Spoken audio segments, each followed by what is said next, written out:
Foi há 30 anos que um derrame de petróleo bruto atingiu parte da ilha do Porto Santo. É considerado um dos maiores desastres ambientais em Portugal. Os especialistas dizem que ainda há vestígios de crude nas rochas do Porto Santo. A 16 de janeiro de 1990, ao Porto Santo chegava a primeira de uma série de manchas de crude que cobria a costa leste e as pequenas baías viradas para nordeste, sobretudo a serra de dentro e de fora. Estávamos em casa com um grupo de amigos e de repente eu saí para fora para a minha mulher e para o jardim e senti um cheiro a petróleo. E disse a minha mulher, isso é alguma coisa de ramo para ir para a cozinha ou coisa assim. Não. E cada vez mais aquele cheiro a petróleo, forte, uma coisa forte. Eu estava de serviço e quando desloquei-me para o Porto de Abrigo, encontrei alguns pescadores lúdicos que vinham da pesca e tinham as embarcações todas cheias de crudo. E alertaram-me que na zona da Baixa de Leste se encontravam muitas manchas daquilo. A população entrou em desespero, temiam uma catástrofe ímpar. Toda a população ficou assustada, pensando que era um grande cadáver que ia ficar no Porto Santo. A mancha de crudo veio a revelar-se assassina para a flora e fauna. Todo o ecossistema na zona entre marés tinha sido destruído totalmente. Algumas tartarugas marinhas foram contaminadas em alto mar. O crudo impedia a mobilidade destes animais, que acabaram por dar à costa, tendo alguns sido resgatados pelos trabalhadores. Gaivotas, tartarugas, consegui tirar 3, mais ou menos uns 5 metros, foi onde consegui chegar.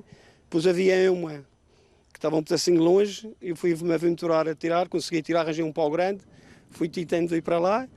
Alberto João Jardim cumpriu esta tarde a sua promessa de mergulhar nas águas da praia do Porto Santo. As notícias do desastre ambiental correram o mundo. Da parte do governo regional, houve uma tentativa de desvalorização. Mostrar que a praia de 9 km está limpa e que as águas não estão poluídas. Sei que certa metodologia de contra-informação que eu tive que utilizar não foi muito simpática, mas o meu papel e a minha missão é defender a região. Passaram-se 30 anos. Mas ainda foram uns anos que apareceu sempre crudo, aparecia sempre pedaços de crudo na costa, mesmo aqui na parte norte e coisa. E é claro que para o peixe e para tudo não foi nada bom. Aquilo foi-se reabilitando com o tempo, mas ainda hoje em dia há marcas na Serra de Fora e Serra de Dentro, há marcas do crudo nas pedras, principalmente naquela pedra de areia que está lá muito marcada.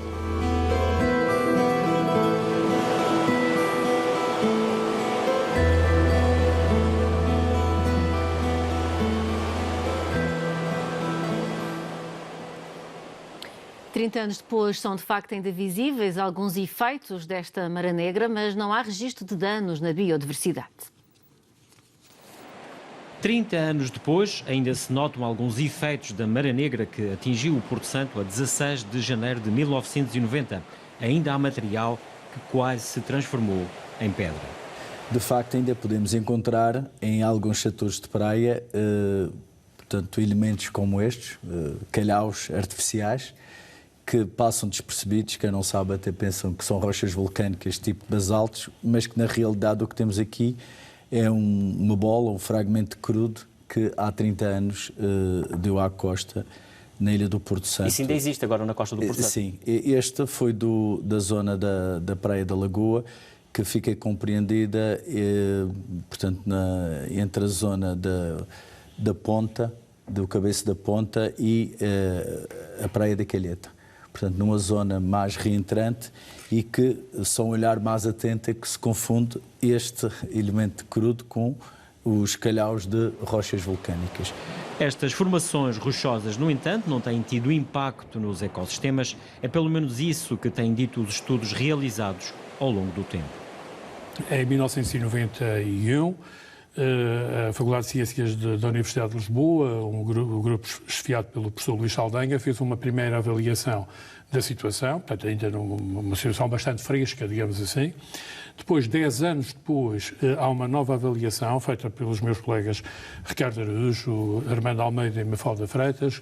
Essa avaliação incidiu particularmente nos peixes e já nessa altura, portanto 10 anos depois do acidente, Os resultados do trabalho indicam que claramente não há praticamente vestígios, ou por outra, não há impactos que se possam quantificar decorrentes daquela situação. Digamos que os ecossistemas regeneraram. Exatamente. E agora, no ano passado, foi novamente revisitados alguns dos locais e feito também uma pequena avaliação, sobretudo também na área dos peixes, com a minha colega Mafalda Freitas e por um estudante de Manuel Almada, e que também os resultados não estão ainda publicados, serão publicados agora no ano 2020, mas à partida eu já sei dos resultados e praticamente também não se consegue encontrar, inclusivamente já na época dos 10 anos, em algumas das zonas afetadas, por exemplo, a quantidade de peixes litorais que foram recenseados até era maior do que em outras zonas eventualmente não afetadas. Os ecossistemas regeneram-se, mas o material que ainda existe em algumas zonas, de acordo com o investigador João Batista, podem ser penalizantes se olharmos para a questão económica. Lembro-me que, uns anos atrás, havia um empreendimento turístico que estava previsto para essa zona e uma das grandes penalizantes foi os resíduos de crudo que estavam sob as formações geológicas, que na altura, infelizmente, também não havia toda essa capacidade das operações de limpeza poderem ter, portanto, removido esse crudo. A maré negra que atingiu a ilha do Porto Santo em 1990 foi o tema em destaque no programa Interesse Público desta semana.